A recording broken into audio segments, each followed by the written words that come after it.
Hey, y'all. This is TPIM SR Live. Dun, dun, dun, dun, dun. You know, this is the 5th attempt of going live.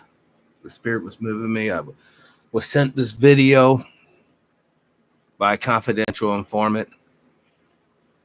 TruePowerIsMine@gmail.com. That's where you email me for tips or whatnot. Remember the other show I was talking about how atheists are going to use the behavior of the court or of the judge at the trial of Amber Geyer? Well, kick back, folks. Take off your shoes and stay a while. Well, at least for like 20 minutes. What's up, Brother Bird? Peace and power. Listen to this craziness here. Welcome. Hold on. Let me set this up for you. This dude is Aaron Ra. He is a atheist in the state of Texas. He's working hard to get religion taken out of all aspects of life. What's up, Brother Air? But particularly, he targets Christians. So I just want to give you that background. Let me fix the audio just a little bit. But listen to this guy, because I'm telling you right now, he is the wave before the tsunami. What's up, Brother Marty? Peace and power. Listen to this, y'all. We are talking once again with Andrew Seidel. He's a constitutional attorney. Is there a better title? Okay, just constitutional attorney with the Freedom from Religion Foundation. And we're talking about topical events, specifically something that happened here in my town recently. Y'all remember there was this cop who somehow, I guess her excuse was that she was sexting to her boyfriend. And so, see how he has different information? She was, the information I received or heard, because I really didn't dwell into this case like, I was living, breathing it. But she was just texting. But Aaron Ra is suggesting she was sexting. Now, I also heard, because of, thank God, another confidential informant sent a Jason Black video, and he was breaking it down as well. And he was showing light on how this was basically could have been basically some sort of ritual, initiation killing. Quite literally, a buck up, where you just shoot a buck up and you go on about your business. But they apparently have different information they're working with. And I'm just warning you guys, it's going to get pretty rough. This video, if you're too weak to handle any criticism or anything like that, that's your only disclaimer. What's up, Brother Wayne? Peace and power, back at you. Somehow ended up on the wrong floor, walked into the wrong apartment, didn't recognize right away that it was the wrong apartment, found another guy sitting on the couch watching TV that was an imminent threat, so she made sure to shoot him to death. Yeah. And then and then because she also admitted on the stand that she had intended to kill him, didn't provide any CPR, didn't call for assistance in a timely fashion, all of these things, she meant for him to be dead. And so because of that, she was found guilty and of murder and sentenced to 10 whopping years. Whereas if she was black and selling dope, she would have gotten longer, almost certainly. And hold on, Brother Air. Hold on, this is from Brother Air Teeth. There's a new video where, let me make this bigger because I want to actually, because I'm going to say something to bring this all into light. There's a video where the judge who hugged the killer cop did it because she is a Christian, and that's what the faith calls for. Now, if that's the truth, and there is no racism, everything's all equal, humpty dumpty. Where's the hug And for all the brothers and sisters, you know that we almost have 2 million people incarcerated. So where's all those hugs? In fact, let's just get this fact and figure up, and then we'll go back to Aaron Ra. How many black people are incarcerated in the United States of America?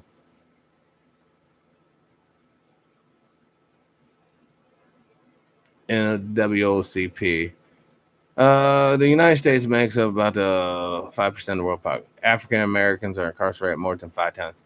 How come there's this straight up no number? Like, let's look at the pewresearch.org. Okay, blacks long outnumbered whites in the U.S. prisons. Yeah, and there we're not the minority for sure. At the end of 2007, federal prisons, blah, blah, blah, held 475,900 inmates who were black and 436,500 who were white. A difference of 39,000. That's changed. That's changed dramatically. Wow. Well, maybe the real question is, from what class are these white prisoners coming from? Chaz, Whitefield, welcome to the show. Peace and power.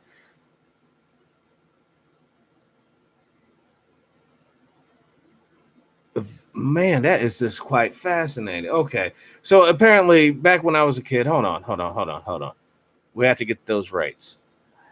The United States incarceration rates from 1980s.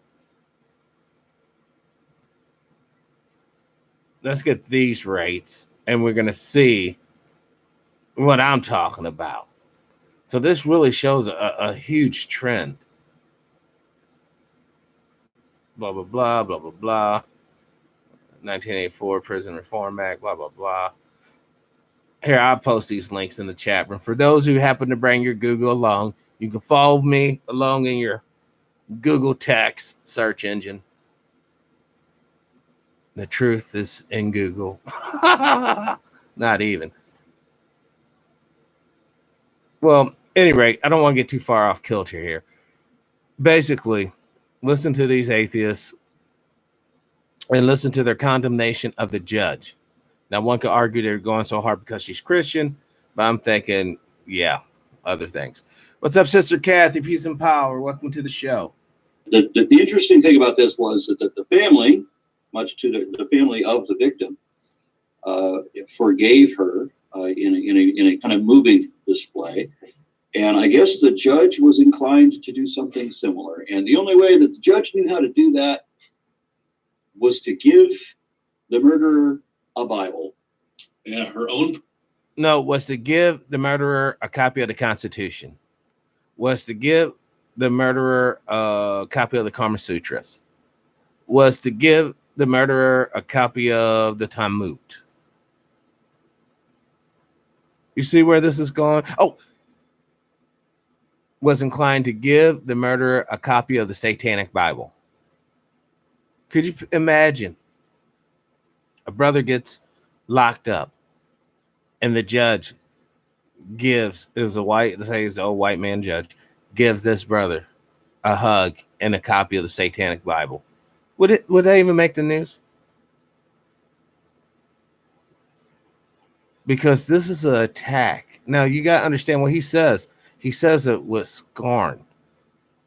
And this is a spoiler alert. He says basically, he knows white people that would go around murdering, killing, and raping if it was not for Christianity. Now, we can always justify the end, justifies the means on other shit all the time. Well, on that, is it constructive or destructive for you personally? If these people was to believe that Peter Pan was the second coming, as long as they would keep their hands off you, allow you to operate and get strong enough to defend yourself, is that not in your best interest to keep that going? But he wants to tear it down. You better keep that in your mind's eye. Let's continue. Personal Bible. Her own personal Bible. Well, that's not just any Bible. Yeah. So she went back to her chambers, came back out and presented Amber Geiger, the now convicted murderer, with this Bible. Had it stopped there, maybe there would have been a legit reason for that, because Amber Geiger, apparently, we've now discovered, or we are now being told, asked for a Bible. But that's not what happened. The judge then continued on and explained to Amber Geiger how to read the Bible, where to start. Start with the Gospels. You start right here with John 3:16. You start reading the Bible at John. Stop. Now, Sister Kathy, Joshua Brown, I'm going to teach you how to do this yourself, so you don't have to look towards nobody else. Open your heart, open your mind, allow the Spirit to flow within you, and you will know the truth of all things. That's why so much stuff is really not that shocking once you get in the Spirit. To lose is to win, and to win is to lose.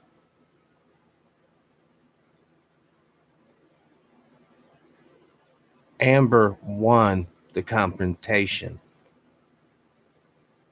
but in many respects, she lost. 1, her freedom. 2, should be her conscience. And 3, the admiration and appreciation, because now she's a disgrace as ex-cop. To win is to lose, and to lose is to win on this hate shit. And the sooner humanity wakes up to that true reality, then perhaps there will be less murder on this planet. But unfortunately, Yao, as long as there's jealousy, envy, and greed, people are going to die. It could be just as simple as somebody that someone's dating, and they figure they can X out old boy or old girl, they can get to the person they're interested in. It could be as simple as someone plays a sport better than someone else, and someone dreams of being on that podium, getting the medal, but all they got to do is X out their real competitor. But they lose. They lose. Let's continue. Yeah, you started John 3:16. She told her to read it. You start, in the beginning. No. What's up, DJ? Why do that? You gotta get Brother Shannon. He's empowered to both. John 3:16. Read it with Amber Geiger. Told her that it was her job to use the phrase "your job." This is a judge telling a convicted murderer, now a prisoner under armed guard, that it is her job to read the Bible. No, it's her job to read the Quran. No, it's her job to read the Kama Sutras. No, it's her job to read the U.S. Constitution, the Texas State Constitution. No, it's her job to... You see what I'm saying? It's opening up the whole wormhole for the attack. If Christianity is keeping people in line, I'm all for it.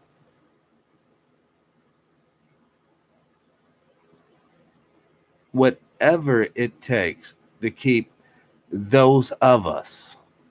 You see, Professor Griff said it best on an interview I did with him. Some people need that religion. Some people need that to get a moral foothold. And if they truly are taking moral, stories or lessons from that and applying it to their lives, that's a good thing, man. And no one should be shitty enough to try to rip that down in another man or another woman's mind or spirit, because that's bullshit. There's enough room for all. Sister Barbara, Brother Leonard, welcome to the show. And in the end, at the very least, all of your genetic material is required for the longevity of our entire species. Unless you want to start having the hills have eyes type. Let's continue. With the Gospels telling her that she just needs a small mustard seed of faith, that God has a plan for her. So really, this is giving the Bible reading the Bible, instructing an individual on how to read the Bible, and proselytizing, right? This is the judge giving her personal Christian witness in her official capacity as a state judge. It was way out of bounds. And I want to be. Did he just say he was way out of bounds because it was actually a chick? Let's I want to be. Oh, human. no. I want to be Yes. forgiving. hold on. For people who just. Oh my God. Hold on. I'm just want to hear if he said the judge was a he or a she. Reading the Bible, instructing an individual on how to read the Bible, and proselytizing, right? This is the judge giving her personal Christian witness in her official capacity as a state judge. It was way out of bounds. So hear that? At the end, he goes, he was. He said she 3 times. Her. She. All these feminine and then at the end, he said, now it could have just been a slip of the tongue. Or it could be. He's looking at the judge in a different way. And I want to be. I want to be human. I want to be Yes. forgiving. For people who just don't know. And I'm talking about a judge here, and the judge is the person who should know better. But you still, this is Texas, so we know what the cultural immersion is like in the South. So she doesn't know better. Hold on. The cultural immersion is the same in the Midwest, the same out west, and the same east and northeast. I'm so tired of people trying to paint the South as this overall bastion of racist hatred and filth and decadence. Because I'm telling you, in my travels, I've seen it in the West. I've seen it in the Midwest. I've seen it in the East, like the middle states, and all throughout the North. So let's cross that bridge. Let's stop trying to isolate the Southern lands as the bastion of hate, because let's face it, it's so easy because of history to point the finger down there. A lot of the stuff that be going up north goes underreported. Let's just say it like that. Let's continue. And so somehow, and for reasons that have occupied an awful lot of my hours on internet conversations like this, that I don't understand why people look at the Bible and think that it has fuck all to do with morality. Okay, before you continue, welcome to the show, Sister Hinton. Before you continue, Aaron Raw, let me hip you to it. The reason why, because in certain people, it resonates. With certain people, it opens up that capacity to be empathetic towards others. Now, whether they're basing this empathetic feelings or behavior based on earning brownie points for heaven or whatnot, that's their particular trip. The constructive side of these teachings or studies manifests as positive interactions and social interactions as a whole. And in other words, if I gave you an opportunity to walk down the street and there's a bunch of Satanists, Luciferians, small hats all lined up, and you have a sack of money, on the other side of the street, there's a bunch of, Christians on this side of the street. Which way would you feel comfortable rolling? Through the gauntlet of Christians or through the gauntlet of Satanists, Luciferians,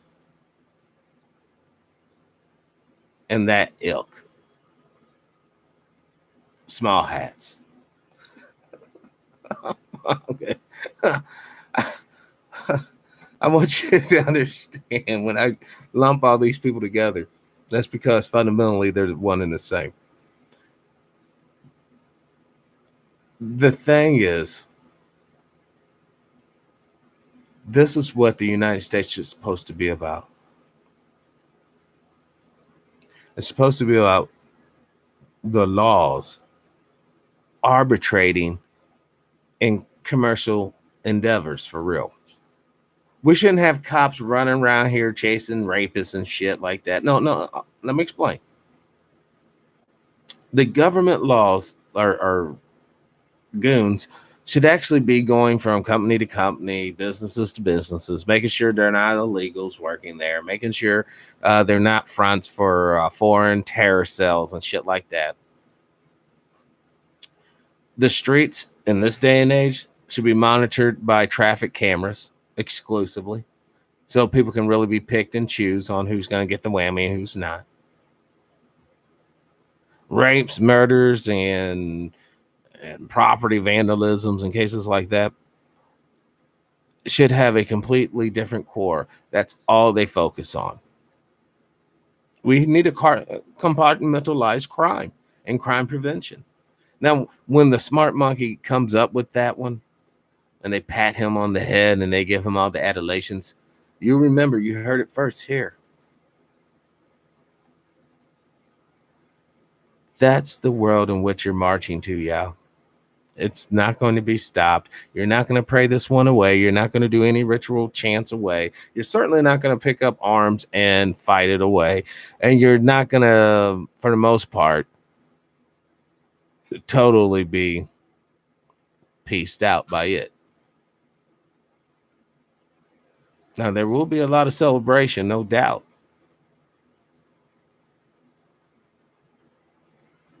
Now, someone mentioned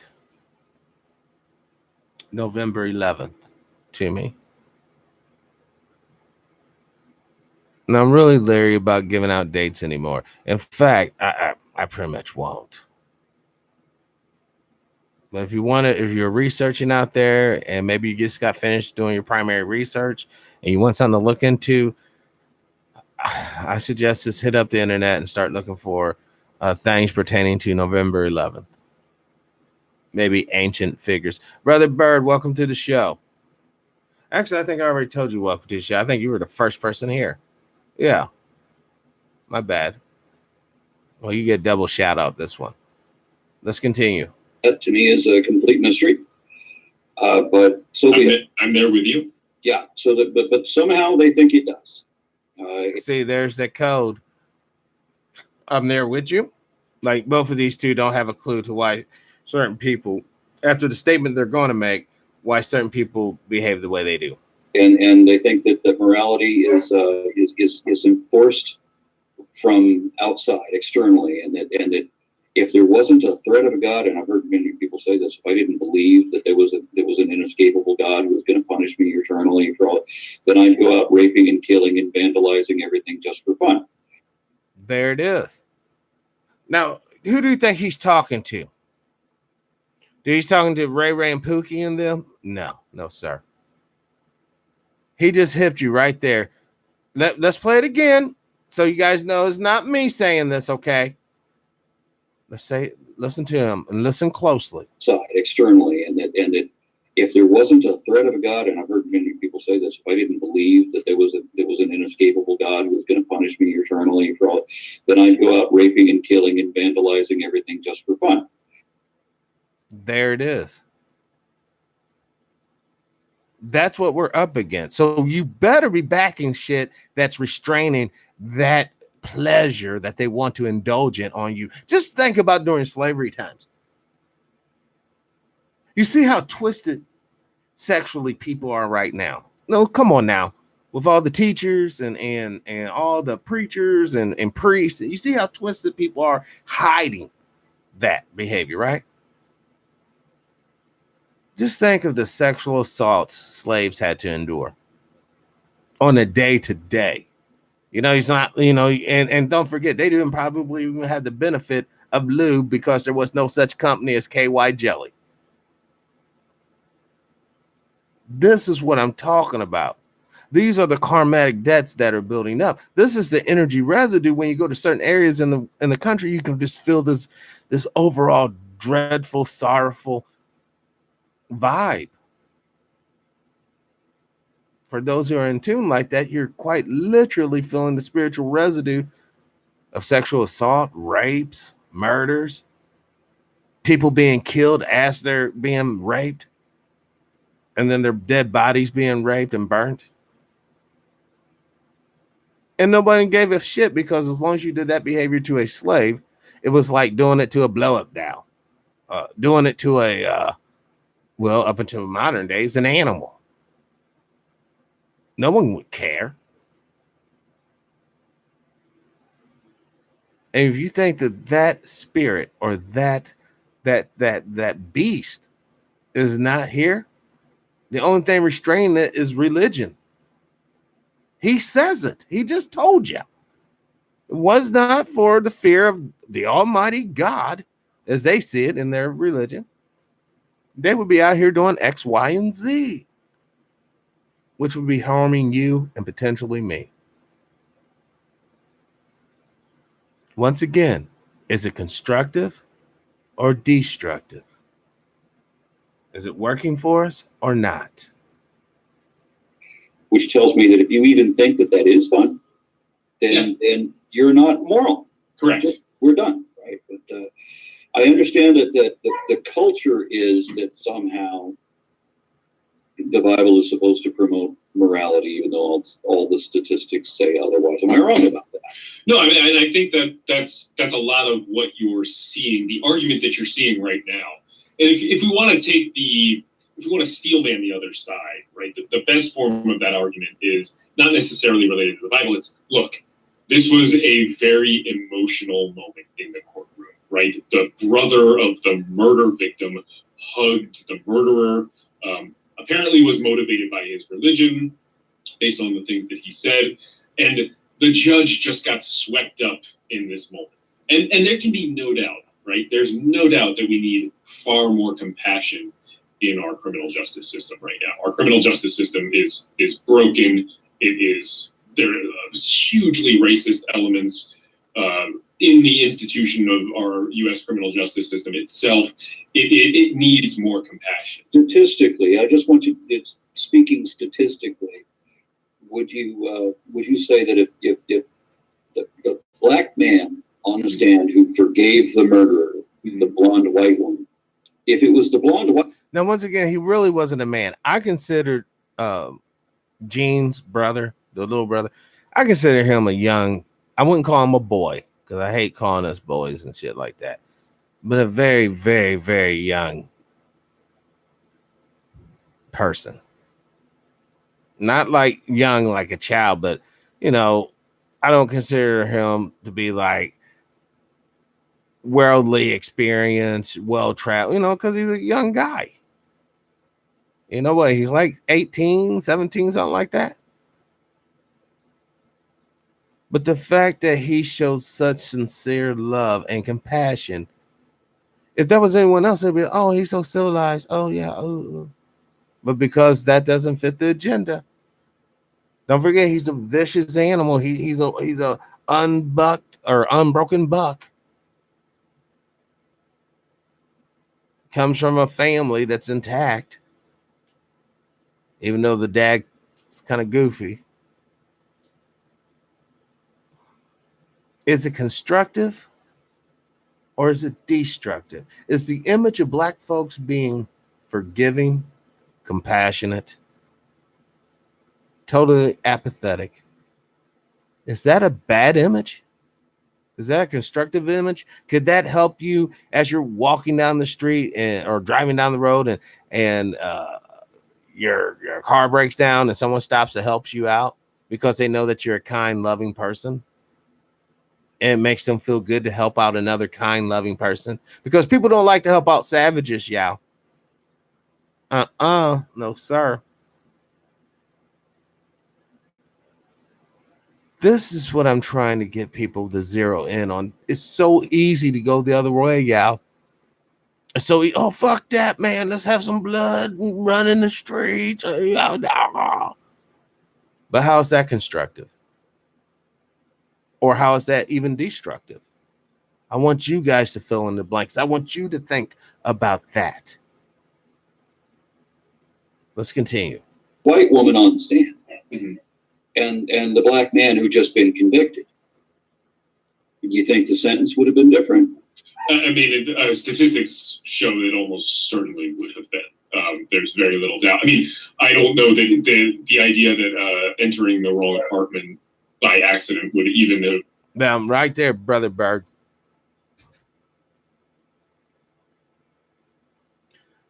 Black folks think if you forgive someone that God punished them even worse. Now, if that's what's in your heart, if you're forgiving somebody and that's what's in your heart, you just canceled it out. See, for true forgiveness is supposed to meant to free you and the person who do you wrong or the person you did wrong, because forgiveness is supposed to be a two-way street. The way it works is that we all know if we don't, or there's certain things that happen, certain behaviors from whatever party that occurs that cannot be overlooked. It cannot just be pushed to the side. You have to address it. And if you do not forgive, then people have to die. And then that's when we get into situations like the Hatfields and McCoy, blood feuds. People just start killing each other. And 10, 20 years into the thing, people are like, man, hold on, Frank, before I pop you in the head or you stab me in the gut. Why are we doing this? Well, my dad did it, and his daddy did it, and it goes back to such and such dad, and we found out that it really all started because old boy grabbed a goat, and he was unwilling to pay for the goat, and he slaughtered and ate that shit, and that's why we killing each other over a fucking nickel goat at the time. This is the power of forgiving. Now, you can be fooled by a person that claims to forgiving you for the wrongs that you have done or they perceived you have done. And like a viper in your house, as soon as you allow it in, it starts biting and creating havoc and mischief. What's up, Brother Al? Sister Alexandra, peace and power. Brother Kevin, welcome to the show. Yes, sir, welcome. Peace and power to you, brother. Here's the deal. Hollywood glamorizes revenge in blood. You know, somebody, the Punisher is a great example. Oh boy, the corporate media, or not media, the corporate goons kills his family and he becomes Punisher and kills them. Okay. Now, how short of a movie would it have been if the corporate goons would have killed his families and he would have sincerely forgiven them all and moved on? No explosions, no gunfire, no high-speed chase, no stripper scene, none of it. It'd be an extremely short movie. And when you're playing the game of illusion and deception, you need the entertainment to continue. That's why everything that's all drawn out and drama-ridden is always rewarded, because it's always keeping us from talking about the root of all these social ills. It's the economic disparity that manifests itself in the way the society will deal with you. And in other words, if O.J. Simpson had not had the sufficient economic means to hire the lawyers he hired, then O.J. Simpson probably would have still been in jail for that first murder. It was only through economics, and that was showed you. And maybe that was the message too. That look, we're just not locking up black dudes. Now we'll ring them through the ringer. We'll zap out all their cash, but we'll let them go too until they try to steal back their trophies. Which in that case, he has no more cash. He can't really get those good lawyers. Wow, what a perfect example. First time he gets in trouble, he has money, he gets out. Second time he gets in trouble, he has no money, he doesn't get out. That's why people kill you for money. That's why people cheat you for money. That's why people steal your money. Because for many of us, money is quite literally the difference between life without the chance of parole, life with parole, or not guilty. These are very high and very personal stakes.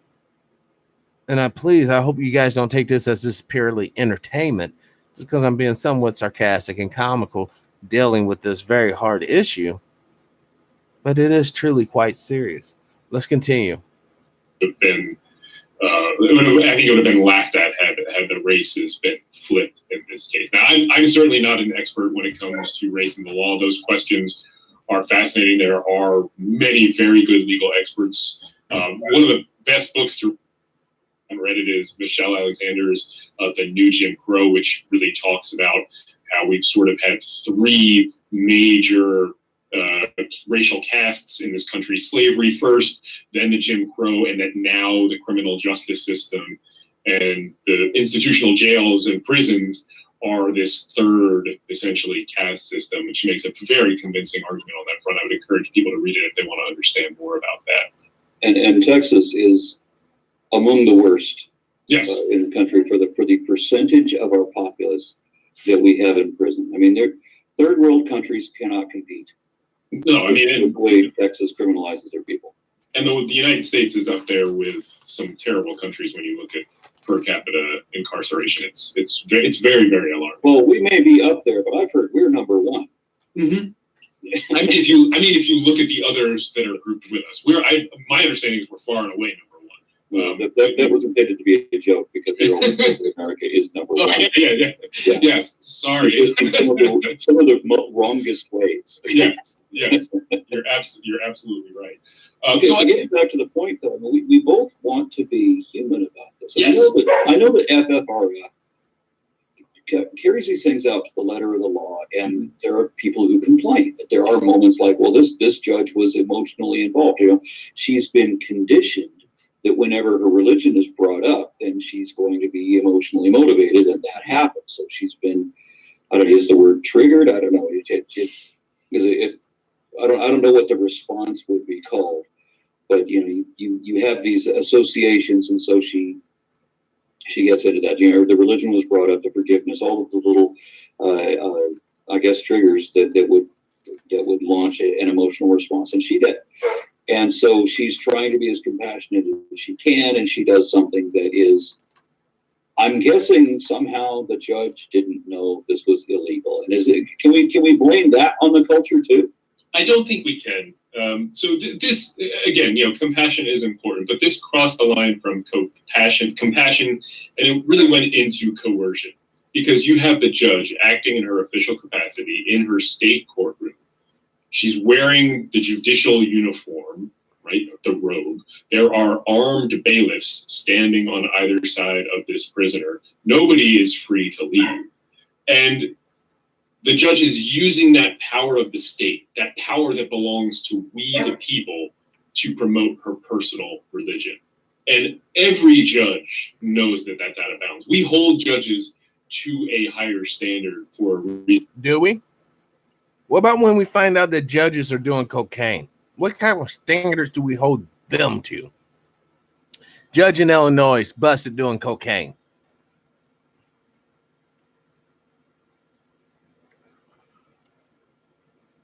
Judge died of drug overdose, and another charge with drug dealing. All right. So I don't know what standards they're talking about, man.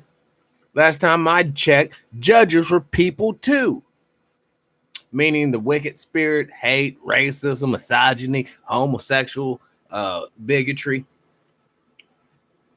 All tied up in them, potentially. Or it's the opposite.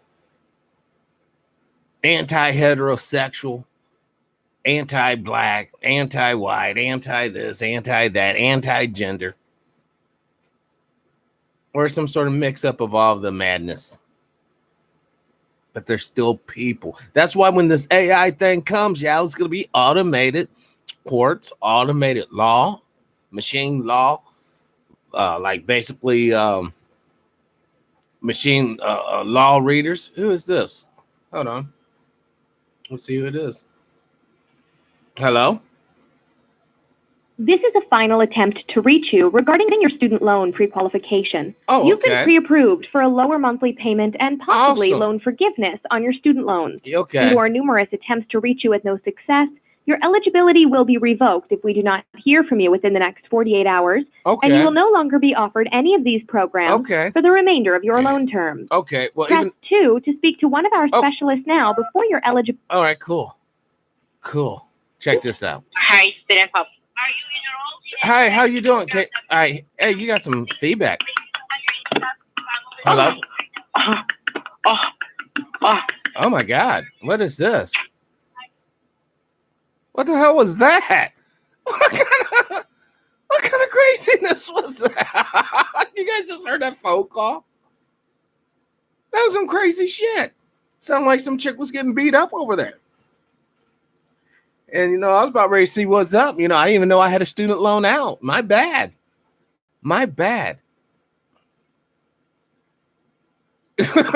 You know it, brother Al. What kind of madness is this? Okay, listen up. NSA, ONI, CIA, FBI. Come on, guys. Come on now.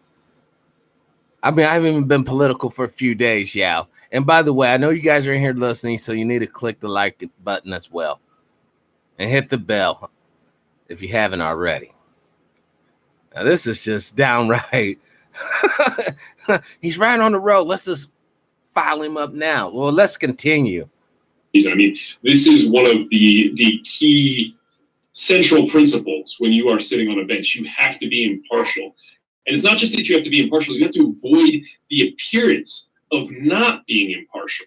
And the Judicial Code of Conduct and the Judicial Canon is very, very clear on this. It's any appearance that you're not impartial is problematic.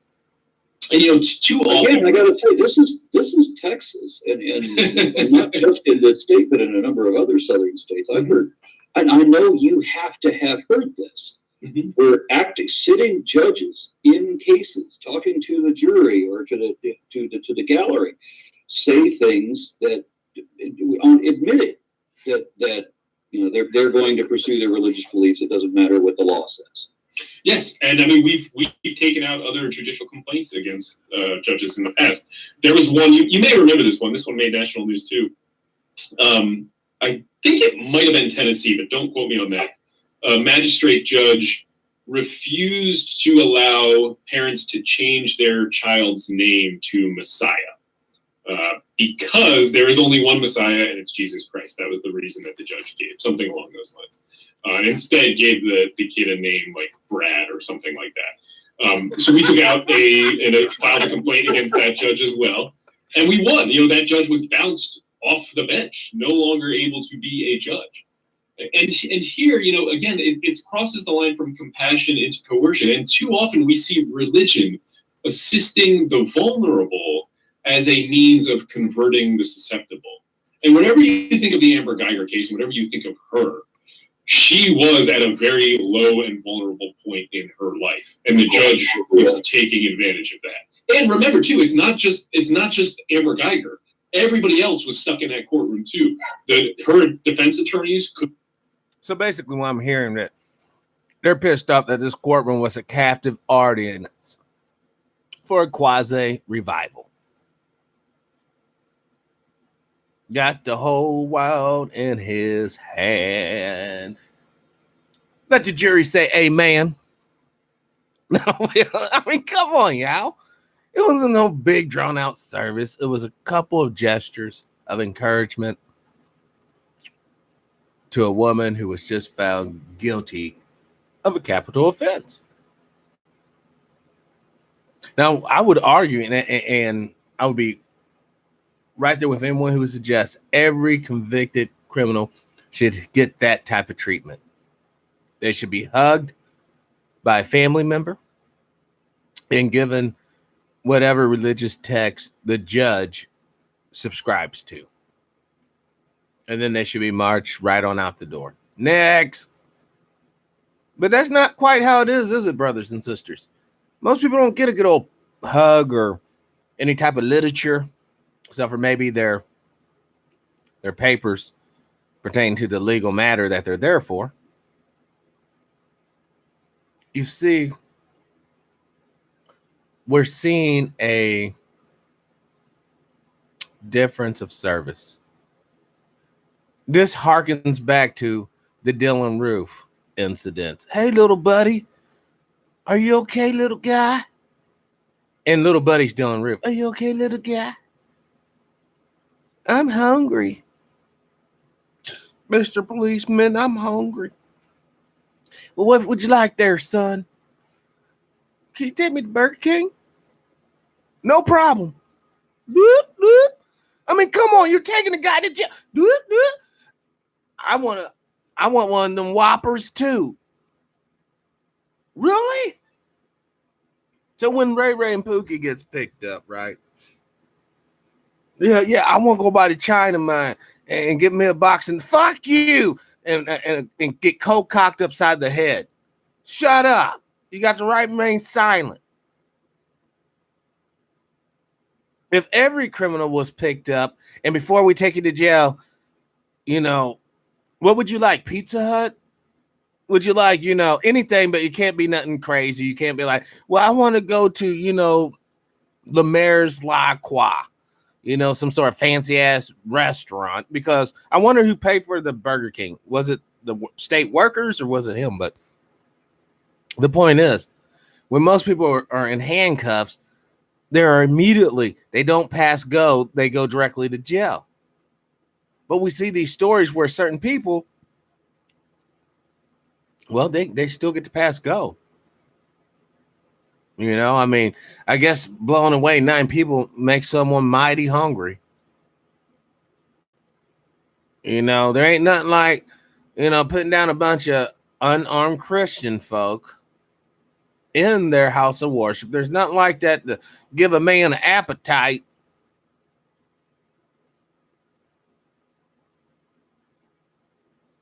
Is it constructive or is it destructive? Let's continue. Could not leave, and they could not show any type of disagreement with what the judge was doing. Otherwise, they'd be jeopardizing their client. The bailiffs were stuck there, right? I mean, this was not just the judge and Amber Geiger having a private moment.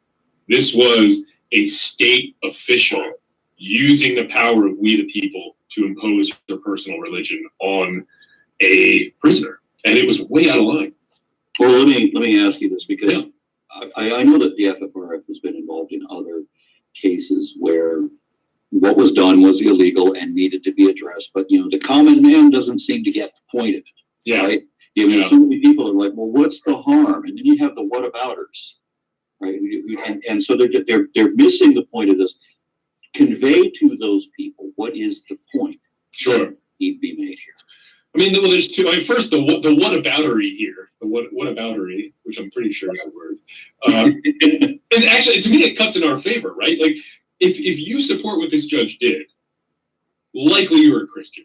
And imagine if this judge had given out a Quran and told Amber Geiger that she had to worship Allah and that this is the passage of the Quran she should read, that it is her job to read it every single day. I mean, you can imagine what Fox News would have done if that had been the situation. It would have been an uproar. They would have burned down something over there, right?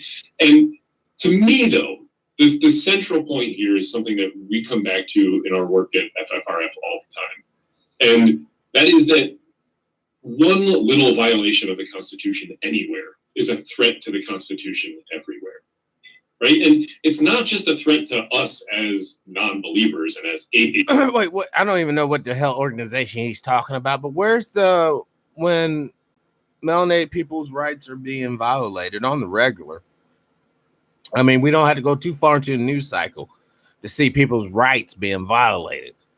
Where are these people at? That, you know, constitutional rights everywhere, anywhere, land, sea, and air. Just think, folks, if Hitler would have been the rudimentary Christian that these two are talking about. Just think if Ted Bundy would have been a Christian that these two are talking about.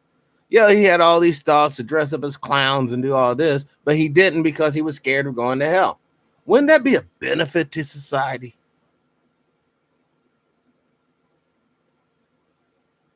This is the danger, man. Because once the beast is released, There ain't no putting them back in the box. Theists and secularists and skeptics, whatever you want to call yourself. It's a threat to everyone because there's no such thing as the freedom of religion without a government that is free from religion. And when a state judge can use their judicial power to impose religion on people in her courtroom, that principle has been violated in a very real and alarming way that every American ought to be. Absolutely. This is from Brother Al.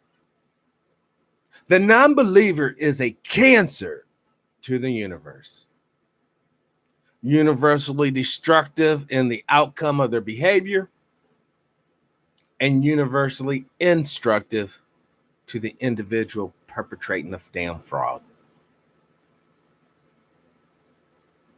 Great evil is going to be unleashed. And the only reason why I'm showing you guys this show, I want you guys to see it before it happens. I want you guys to know that, yes, it could have been stopped. Yes. All it took was true unity and people coming together for common cause and purpose. But because we're not doing it, I really want you to see the ramifications. So then, therefore, luckily, if after this life, you're in another life to where there is true unity, you would truly value that above all else. You would truly value what that represents because you would have seen and understand the universal consequences to when that is lacking in a society. Let's continue. Be up in arms against. Well, it's important that you bring up the what if the judge was Muslim kind of a thing, because that's the only time, to my experience, that American Christians ever understand. Let's break down the code. American Christians, he's meaning racist Christians, white, blue-eyed, blonde hair, Jesus-believing Christians. That's what he's saying. That's the code. What secularism is or what its value is. Mm-hmm. That they want to do all these faith-based initiatives for faith-based schools and all like this, until they realize that it's going to a Muslim school. Yep. Well, no, we can't. First Amendment. So that's the first time they even remember that there is another amendment before that second one. Yeah, I mean, you're absolutely right, and historically they're very short-sighted about that. There have been a number of cases. So, for instance, if you go way back to the 1980s, there were a couple of court cases where the courts were saying, "Look, public schools cannot allow Christian student groups to meet in them. That's not allowed." So Christians convinced Congress, conservative Christians convinced Congress to pass something called the Equal Access Act, which is why secular student alliance clubs are allowed to form in our public schools. And it essentially says that if the schools open up for any club that's not related to the curriculum, they have to open up for every club that's not related to the curriculum, be it Christian or atheist or what have you. And now, talking about their short-sightedness, the groups that are benefiting from that are the secular student alliance groups and the gay straight alliance groups, right? Because Christians are not oppressed in this country. They are not persecuted. Do you hear what they just said? What I've said forever. You open up something for someone, the whole can is. See, they use Christians in this respect like they use black folks in the social respect. Use black folks to get beat down on the bridge. Use black folks to get murdered in the streets. Use black folks to get twisted and hemmed up. Then they can get their rights. I'm talking about the homosexuals and the small hats. After they discard us, because they're really after the kids anyways. They're not really after the old folks because we can fight back. They're after the kids so they can groom them to make them want to be that way. You see, these guys are opening up a spiritual Pandora's box that they have just articulated in an abstract way pertaining to Christianity's interaction with the state in the schools. But whether you want to accept this fact or not, because it does not have to be validated rather. It is in violations often, but it doesn't have to be validated by you. The mere fact that you are a spirit encased in meat, listening to a spirit who is also encased in meat, talk and you understand what I'm saying, I understand what you're writing, let you know that that is the spiritual play. And we can be possessing these bodies. There's other spiritual things that could probably possess us. That's why you get these weirdos from time to time that goes out and do the most horrendous of things. They were probably not acting in the right mind. Now, science could say, oh, well, they were psychotic, schizophrenic, having a psychotic episode. Religious people were saying, no, that person was possessed by a devil. That person was possessed by a demon. That person was possessed by an unclean spirit. But the point is, we have to look at the effects of these things. All the time. I know you do. I don't know what Andrew's. He might have said it in the very beginning here, but hold on. I can go and get it for you, brother. Is there a better title? Okay, just Constitution. Hold on. Welcome. We are talking once again with Andrew Seidel. Andrew Seidel. Welcome. We are talking once again with Andrew Seidel. He's a constitutional attorney. Is there a better title? Okay, just constitutional attorney. You mean atheist attorney? Let's just be real. About a government that is free from religion. And when a state judge can use their judicial power to impose religion on people in her courtroom, that principle has been violated on a state level. It wasn't a federal court, for one. I wish they would just break this down a little more. I mean, I get propaganda, you got to do it from time to time, I guess. But he's talking about the Constitution and everything they're talking about, separation of church and state, blah, blah, blah, etc. That's not on the state level. That is on a federal level. So in a federal court of law, what they were saying would be 100. Now, because the states lost the Civil War, and we know that the federal government is king,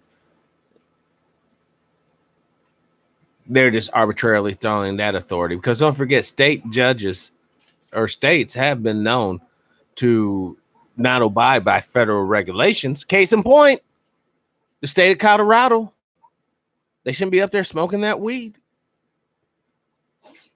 because it's a Schedule I narcotic. Still. All right, so let's get that out there too. A very real and alarming way that every American ought to be up in arms against. Well, it's important that you bring up the what if the judge was Muslim kind of a thing, because that's the only time, to my experience, that American Christians ever understand what secularism is or what its value is. Mm-hmm. That they want to do all these faith-based initiatives for faith-based schools and all like that until they realize that it's going to a Muslim school. Yep. Oh, well, no, we can't. First Amendment. That's the first time they even remember that there is another amendment before that second one. No, I mean you're absolutely right, and historically they're very government to promote your religion. You do not get to use the machinery of the state to disseminate your religious message. That is not persecution, never has been. That is equality. But it's also the pushing back against Christian privilege, and that's what they don't like. And so that in my own family said that they were oppressed by not being allowed to enforce their religious beliefs onto other people. Yeah, I mean, they genuinely, I think, believe that. And I know the term privilege has a lot of baggage these days, but that is Christian privilege, and it is a very real thing in the way that maybe some of those other terms of privilege are not. Christian privilege in the United States is absolutely a thing. Christian persecution in the United States is not. Okay, so.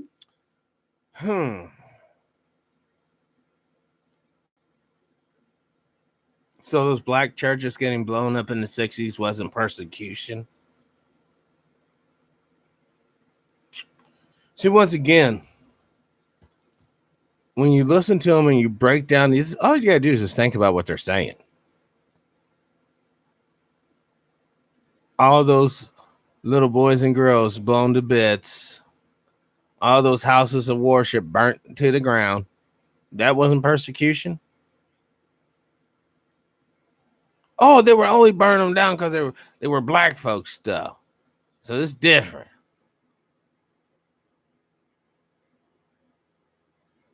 You see,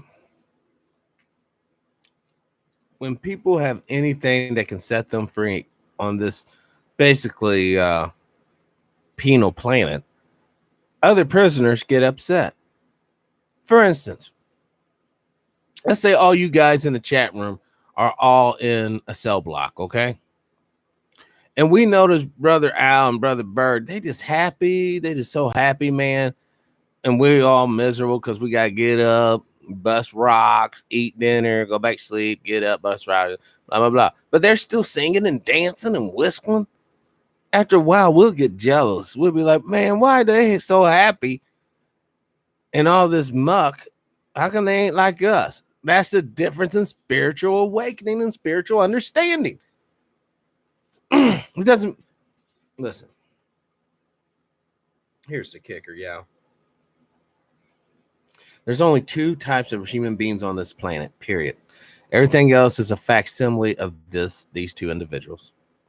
Those who want and recognize that there is a God and they want to serve and be a servant to the said God, and those who recognize that there is an opportunity for them to manipulate people and claim to be whatever themselves.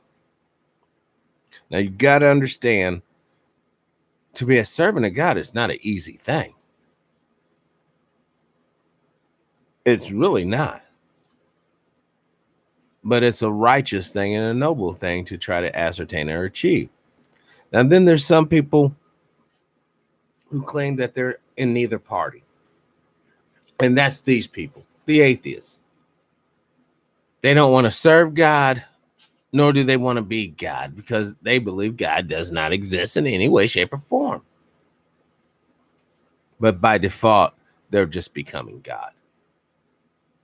By default, they have the intellect and the secrets and the knowledge to rule over us. Once again, this goes back to no matter how much shit changed, no matter how much shit changed, everything remains the same. So I heard something.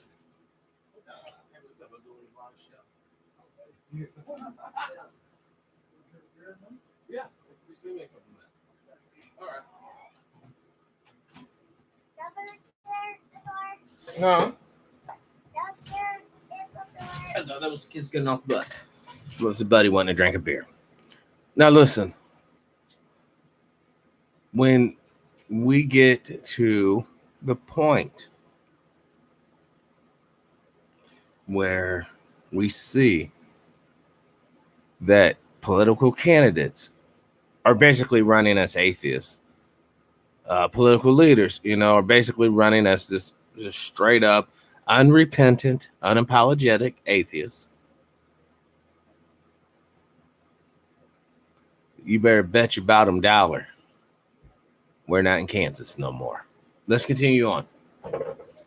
The point about, or the discussion about how little good giving somebody a Bible in the situation, I mean, that's moot, right? I mean, that's not even, I mean, there's a valid discussion there, because a lot of us hold the position that there's the placebo effect is about the best you can get. And that's all you can get out of that. And there's a lot more that is worse, but it's not even relevant to this case. And yes, it's not like Amber Geiger's going to have a hard time finding a Bible in prison either. I mean, they're probably the most. How venomous and condescending to say.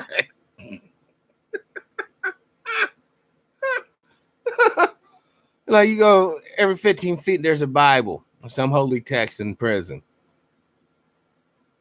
Widely available book in prison. I mean, the prisons are. I've written a couple times. I think I wrote something for Hemmons over at Friendly Atheist about this, about how prisons are used to really pressure prisoners into Christianity because of all the favors and stuff you get. And then there's also, you can do the Bible thing like Shawshank Redemption. Well, so salvation lies within, and it's a rock hammer. Okay. I guess if we've covered that one, I think you mentioned that there was another case that you wanted to bring up. I was curious to hear about. Yeah, well, so FFRF just had another big victory this week, Monday, at the Supreme Court. So this is a case that we've been working on about a Bible class that's been happening in the West Virginia public schools. And the class has been going on for like 75 years, I want to say. I'm not the lead attorney on this case, but we are in some wrangling procedurally about the case. But the curriculum is hilarious. I mean, it teaches the kids that Adam and Eve coexisted with dinosaurs. And there's a line from the curriculum that's something along the lines of, I mean, imagine Adam and Eve with a huge dinosaur. They could slide down its back like a water slide. How wild would that be? That's in the curriculum that is being taught in our public schools, or was being. No, I almost guarantee you that's one of them that infiltrate that organization to make that crazy sounding book. Riding down the back of a dinosaur, which doesn't even sound right to begin with. And you notice they just gloss by who Adam and Eve are. You know, the white Adam and Eve. The one that would be genetically impossible for me to exist, Adam and Eve. Someone wrote a comment. It was into one of my discussions about black Jesus and white Jesus. When I made a statement that a lot of non-melanated people, as soon as they find out that Jesus isn't white, all of a sudden they don't want to have nothing to do with Christianity no more. And he said he used to listen to a lot of white preachers that would say, yo, you know, Jesus isn't white, but sure the hell ain't black either. Once again, it goes back. Now we're past the point of making an honest mistake. Now it's a conscious mistake and omission of reality. Now it's consciously. He can be Latino, he can be Asian, he can be North Korean, he can be Somalian. It doesn't matter. Well, maybe not Somalian, Samoan, but not Somalian.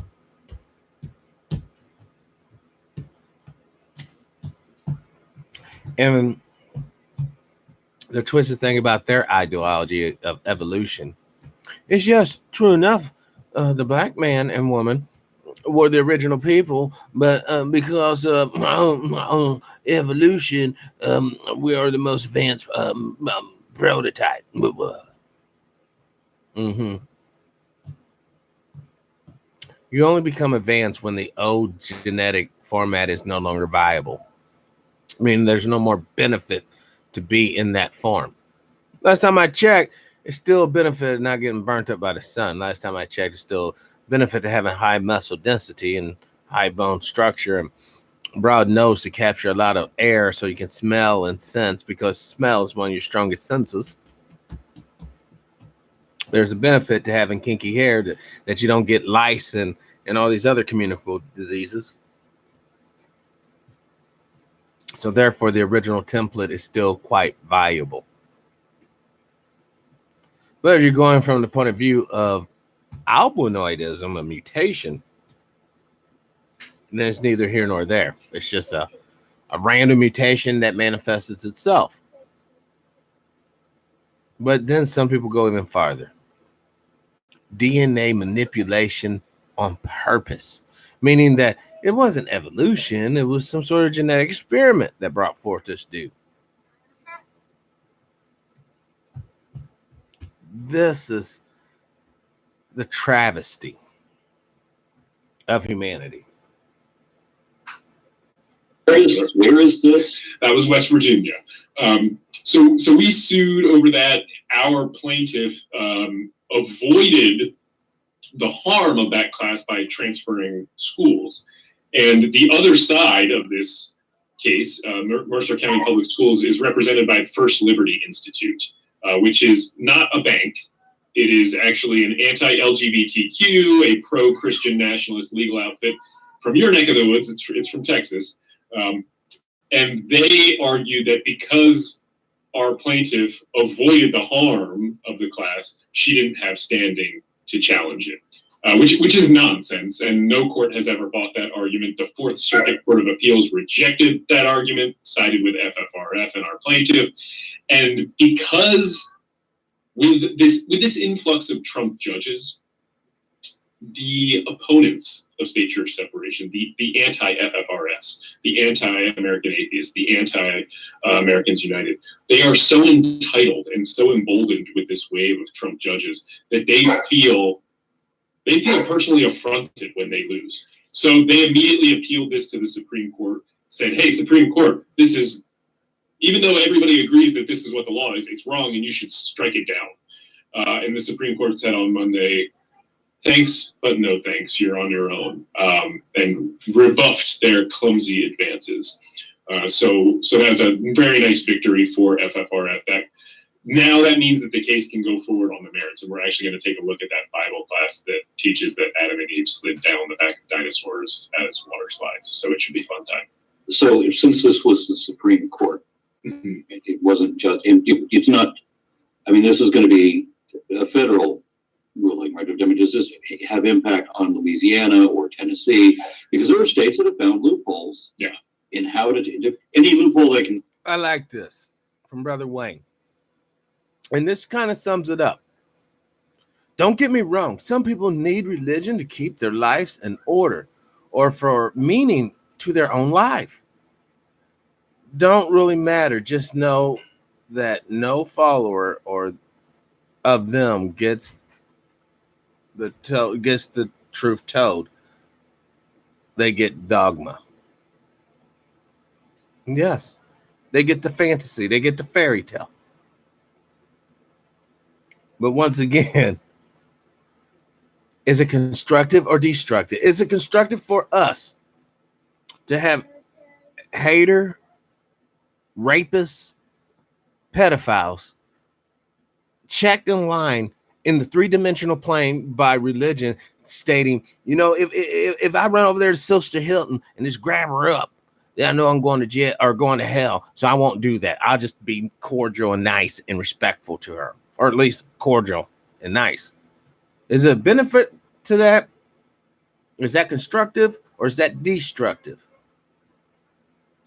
Now, see, the part where I start disagreeing is when, I don't care who you are, you start imposing your belief systems or even a lack of belief systems on someone else.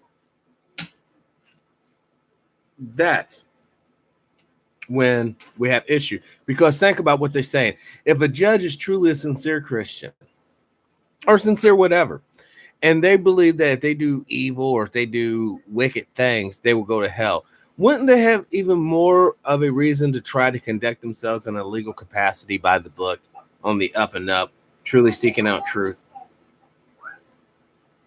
Now it gets tricky because Mormons claim to be religions. There's white nationalist groups that claim to be Christian religion.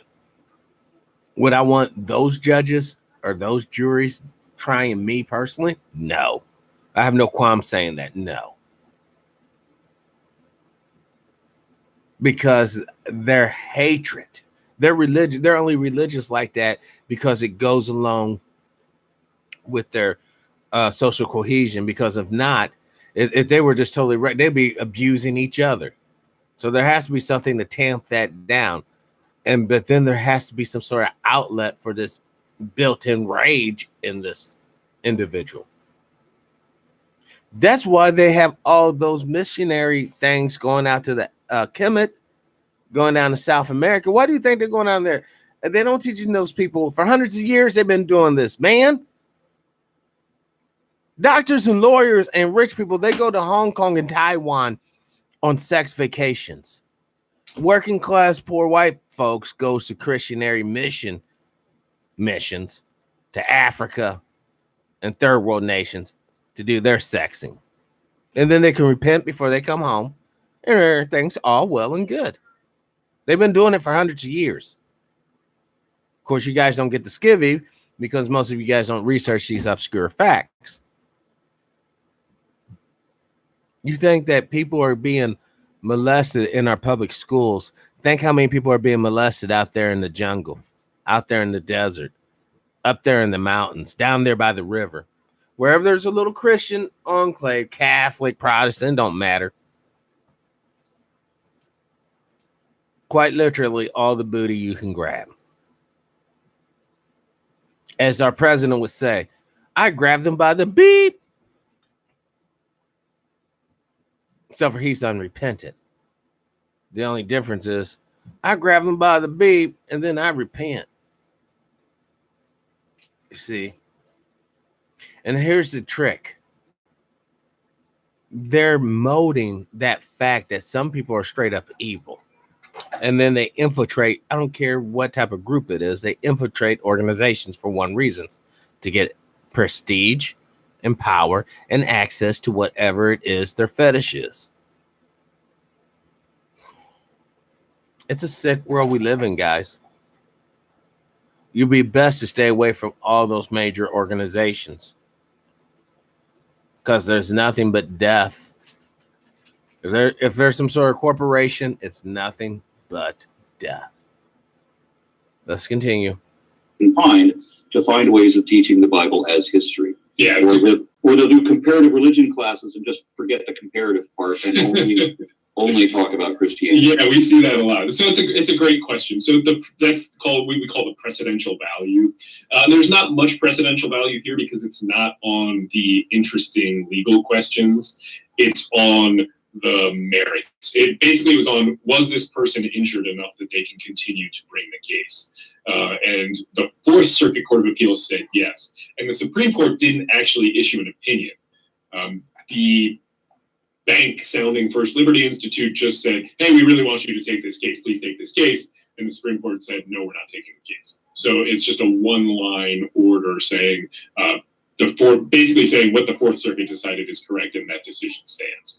So no real precedential value from that standpoint. But it does allow us to continue on with the case and get at the Well, welcome. What a since the doctrine of discovery. That's what this thing's all about, man. Brother, I'll just think, if by some whacked out reason I had authority, I can quite literally, man, bust down your house, enslave you, take your motorcycle, make your woman and the babies go out to work. And once you and her pass on to glory, I make your babies work. Once they pass on to glory, I make those babies work. And then when finally the seventh, 8th generation comes back, hey, we would like to have grandpa's bike and all of his shit and the house back. My descendants are all like, man, fuck that. We just have to have more time. We'll just work it out. And you know, I mean, if you really think about it. Now, except for Manhattan, I believe there was some sort of trading of beads or whatnot. We're quite literally sitting on land that was taken by force under pain of death, handed down in huge parcels to different families and people in that. And you thinking this is some way, shape, fair economic system? Because if you was one of the people that was in the in crowd, but your family was determined to be unworthy and basically disinherited from the collective booty, you'll be what is known as working class or poor today. But if your family kept the code and they toed the line, then you'll be what is known as affluent or well off today. There were families that had millions of acres bequeathed to them. Not millions, excuse me, my bad. I mean thousands. 100,000 acres set up, 400,000 acres set up. Even 1,000 acre setup is badass. Yeah. If you guys ever get a chance to go with somebody's operation who has like 1,000 acres of farmland, quite literally all you see is theirs. You start understanding just how big of a place we live in. 5% of this nation controls 95% of the wealth, and it's not by accident. It's not natural evolution. It's called, I'm going to kick your ass and take your shit and put your ass in slavery. And if I feel guilty enough, I might let you go, but not really let you go. Now, keep playing games if you want to, but only people who have power can really fairy tale dream. The rest of us had better have a tactical, realistic understanding of the situation. These dudes will use black people to promote their atheist agenda. You best believe that. Because of the fact that everyone seems to know that black people are the best people to use to promote your personal agenda. If you're a homosexual, drag out a couple bent wrist brothers and they'll get to juking and shucking and bucking and slucking. And next thing you know, your agenda is legit. But still yet, these dudes are dying up in Ed Buck's basement. And he's just the one we know about. Think of the ones we don't. Let's wrap this thing up. Those really interesting merits questions and whether or not this classes like this are acceptable, which the answer has got to be no. It's interesting. I had a conversation yesterday with a degreed biologist, doctorate. I'm not sure what the specialty was, but he seemed to be relatively familiar, at least with one aspect of our discussion. Mm. And he said he was talking about evidence for his belief system, and the evidence that he cited, as so commonly is, well, science can't explain this. Look at that demonic cup. It just looks evil. I'm sorry. And why is he even married? If he doesn't believe in the legal ramifications. He got married for legal reasons. Because don't forget that ring goes back to Saturn, goes back to possession. Therefore, yeah, that's a God of the Gaps fallacy. Yeah. He said, no, it sounds like a God of the Gaps fallacy, but it isn't. And he said that it isn't because he looks at DNA as being so elegant. I'm like, yes, something that's driven entirely by mistakes. All that junk DNA in there. Hold on. It's only driven by mistake if you're mutated from the original form. If you're not mutated, then there's no mistake. Because the form is still in existence, meaning that it's a viable template for life. 8% of the genome is endogenous retroviruses. I mean, yeah, 45% has no appreciable function whatsoever, or is just copies of copies with a buggy enzymatic process. Yeah, that's so very elegant. But what he ended up saying later on was that his backup was scripture. Mm. The scriptural account. I'm like, well, there you go. It's what I said in the beginning of the show. You're trying to preserve the mythology. That's what it's really about. It has nothing to do with the... Oh my God, I would say we go totally with the truth, man. Yeah, but what does this mythology reinforce?